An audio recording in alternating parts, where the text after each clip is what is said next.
सारे क्रम सत्य घटनाओं से प्रेरित है। जिनके साथ ये घटनाएं घटी उसकी वास्तविकता उन्हीं तक सीमित है। भूत प्रेतों और अपसामान्य विषयों के होने पर चैनल कोई दावा नहीं करता और ना ही प्रोत्साहन करता है। बस एक दावा करता है और वो है डर।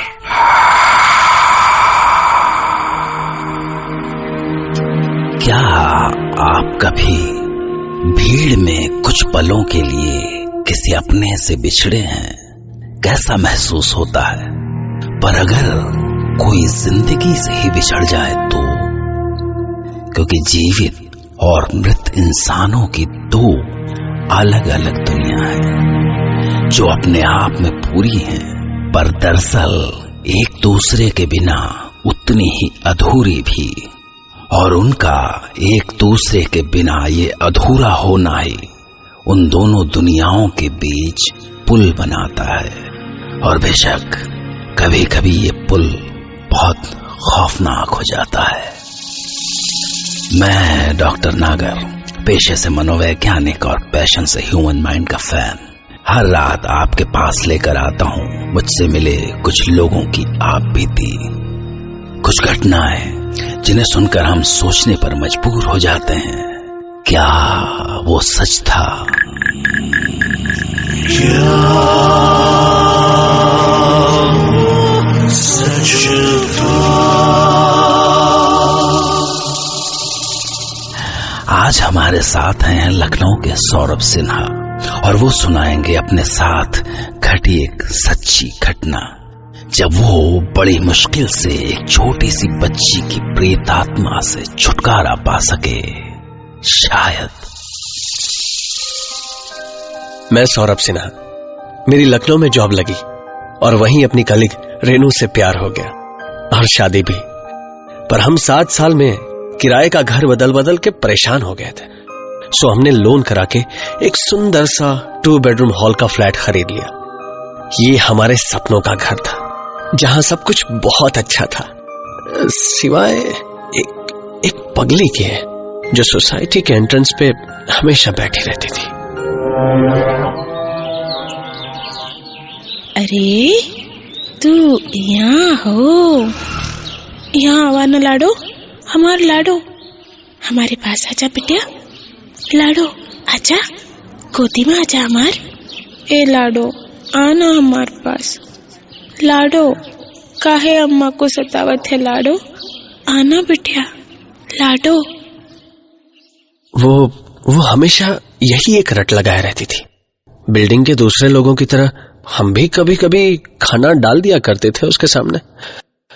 पर जो भी हो, नए घर में बहुत अच्छा लग रहा था हमें। सुनो रेनू, एक अच्छा सा सोफा देखा है मैंने, क्या कहती हो? सोबू, तुम भी ना जितने पैसे जमा किए थे डाउन पेमेंट में लग गए।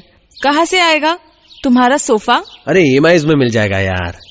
पर सोबू, पिंकी के बोर्डिंग की फीस भी तो जमा करनी है ना। बस ऐसे ही छोटी छोटी खींचतान में बहुत प्यारी लाइफ चल रही थी हमारी। लेकिन एक दिन रेनू मुझसे बोली, सोबू मैं कुछ कहूँ तो तुम डांटोगे तो नहीं ना? अरे नहीं, बोलना।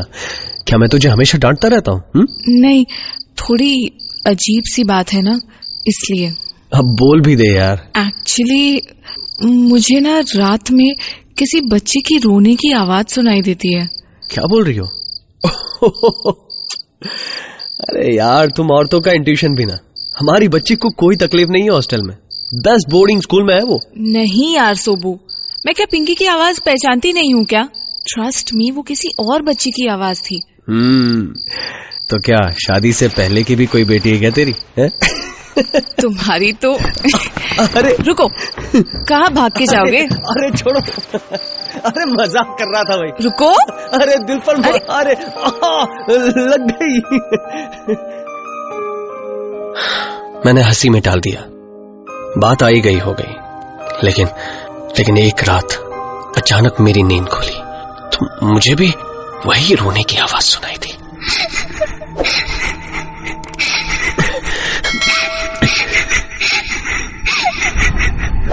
मैं झटके से बिस्तर से उठ गया।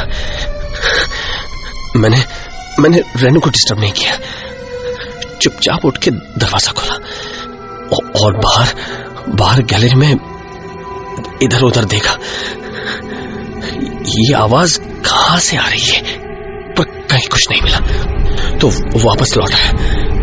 पर तभी लगा कि ये आवाज तो बाहर हल्की थी, जबकि यहाँ घर के अंदर ज्यादा साफ सुनाई दे रही थी।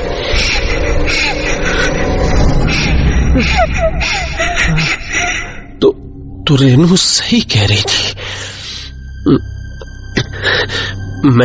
मैंने अंदर जाकर रेनू को जगाया। रेनू उठो, रेनू। क्या सोबू, सोने दो ना, कल सुबह ऑफिस जाना है। रेनू देख, सुन, वही आवाज आ रही है। कौन सी? तुम्हें भी सुनाई दी? हाँ। यही तो मैं कह रही थी, कहाँ से आती होगी ये आवाज सोबू? तुम डरना मत। एक बात बताऊं? क्या? मैंने बाहर जाकर हर जगह देख लिया, पर ये आवाज शायद हमारे घर से ही आ रही है। नहीं, ऐसे मत बोलो सोबू। नहीं रेनू, मैंने कहा था ना, डरना मत। पर हमारे घर में ही क्यों सोबू? कौन है वो? क्या चाहती है? उस दिन तो कुछ देर में वो आवाज आनी बंद हो गई, पर एक रात जब हम डिनर कर रहे थे। ये क्या? और लो ना। नहीं यार, बस बहुत हो गया। अरे हाथ हटाओ। अरे बस बहुत हो गया, पेट भर चुका है। ये क्या हुआ सोबू? क्या हुआ? अरे बोलो ना, क्या हुआ? वो देखो वहाँ, जैसे कोई सोफे पे बैठा है। वो अभी आया। हाँ, लग रहा है जैसे कोई बच्चा लेटा हो। उस छोटी सी बच्ची के लेटने के निशान है उस पर। कौन है वो सोबू? अब तो हमारे घर में हमारे सामने घूमती है। मुझे नहीं रहना इस घर में। स्टॉप यार, कहाँ जाएंगे हम? अरे इस घर का क्या करेंगे? रेनू, हमारी हालत ऐसी नहीं है कि हम दूसरा घर किराए पे भी ले पाए। समझने की कोशिश करो रेनू। फिर एक संडे को मैं ऐसे ही बालकनी में बैठा हुआ था। सर्दियों की धूप अच्छी लग रही थी कि तभी शायद मुझे झपकी आ गई होगी, या पता नहीं, मेरी आंखों के सामने जैसे कोई बच्ची दिखी। सांवली सी, गंदी सी, बदन पे कोई कपड़े नहीं, सिर्फ कमर पे बंधे काले धागे में लटकता हुआ चांदी का छोटा सा घुंघरू।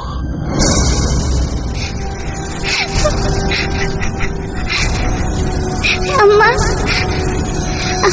अम्मा, अम्मा, अम्मा।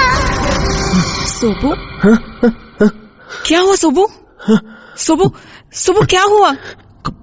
कुछ नहीं, कुछ नहीं। तुम इतना हाफ क्यों रहे हो? और ये पसीना, तबीयत तो ठीक है ना? टेल मी सोबू। इट्स ओके,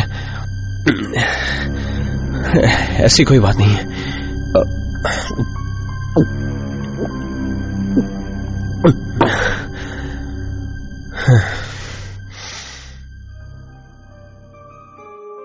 रेनू बहुत डर गई थी, इसलिए मैंने उसे ये बात नहीं बताई। पर इसके बाद तो मुझे वो सपना यहां वहां बैठते बैठते हर जगह दिखने लगा। मतलब कभी भी, खुली आंखों से भी। घर की आबोहवा ऐसी भारी हो गई थी कि कभी कभी तो सांस लेना भी मुश्किल हो जाता था। और ये सब एक छोटी सी बच्ची कर रही थी। पर मैं करता भी क्या। फिर एक दिन ओझा भी बुलवाया।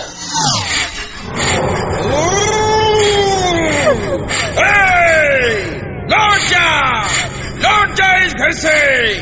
छोड़ दे इस घर को, छोड़ दे। चली जा, नहीं तो बंद करके पेटी में डाल दूंगा। पर कोई फायदा नहीं हुआ।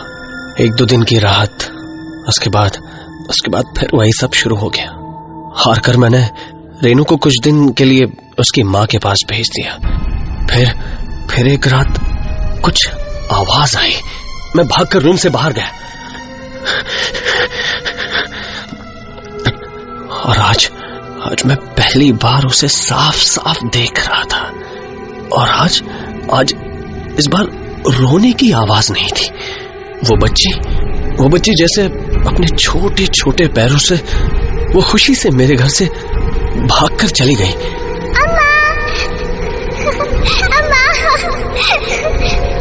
मैं भी उठकर तेजी से बाहर की ओर लपका, पर मैंने बाहर जो देखा था वो देखकर यकीन नहीं हुआ। वो पगली औरत गैलरी के एक कोने में अपने हाथ फैलाए उस छोटी सी बच्ची को बुला रही थी। यहाँ आओ हमारी लाडो बिटिया, अम्मा के पास आओ। मेरी प्यारी बिटिया, लाडो बिटिया आजा अम्मा के पास। मेरी प्यारी बिटिया। और वो बच्ची भागती हुई गई और उसकी गोद में समा गई। ये कोई सपना तो नहीं था।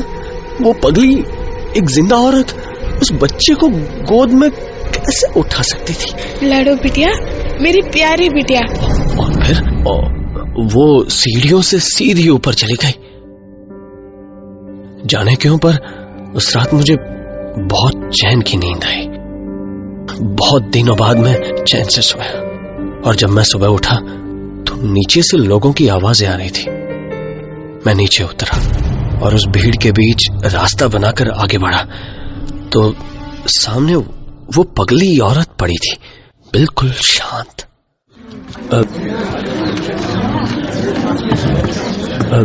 क्यों भाई, ये कब और कैसे हुआ? सुबह निकला तो देखा यहाँ पड़ी हुई थी। रात में शायद ठंड में मर गई होगी। ये सब जो मैंने देखा था सुबह और रात को, उससे मेरा दिमाग चकरा गया था। पर शाम को मेरी पास की ही ए ब्लॉक की बिल्डिंग में एक बुजुर्ग से बात हुई। वो बहुत वक्त से वहां रहते थे। कौन थी ये पगली, जानते हैं आप? मजदूर थी। जब यहाँ काम चल रहा था CD और E ब्लॉक का, तो बहुत सारे बिलासपुरी लेबर काम कर रहे थे इस साइट पे। उन्हीं में से एक थी। इसकी एक छोटी सी बच्ची गड्ढे में गिर के मर गई थी। अरे कैसे हुआ था ये? अपनी ही माँ के आंखों के सामने। उस वक्त उसकी माँ बिल्डिंग में काफी ऊपर चढ़ी हुई थी, काम कर रही थी। तब यहाँ काफी सुनसान रहता था। आसपास जंगल झाड़ियां सी थी। मैं यहीं इस बालकनी के बाहर देख रहा था। मैंने देखा वो बच्ची रोती रोती अपनी माँ को ढूंढती हुई जा रही थी। अम्मा, अम्मा, अम्मा,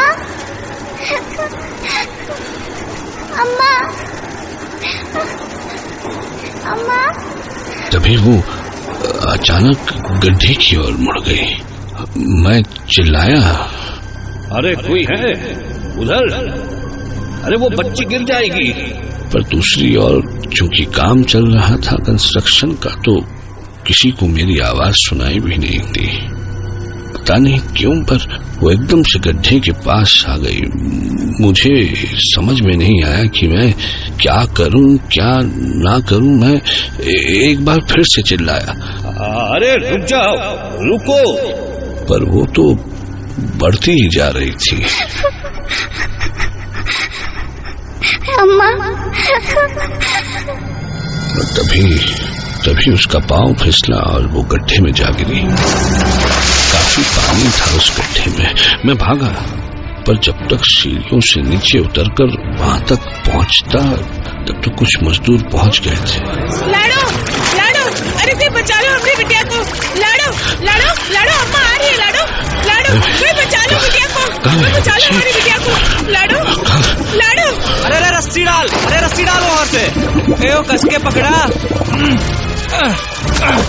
हाली कर, अरे उतना हिलता ही नहीं।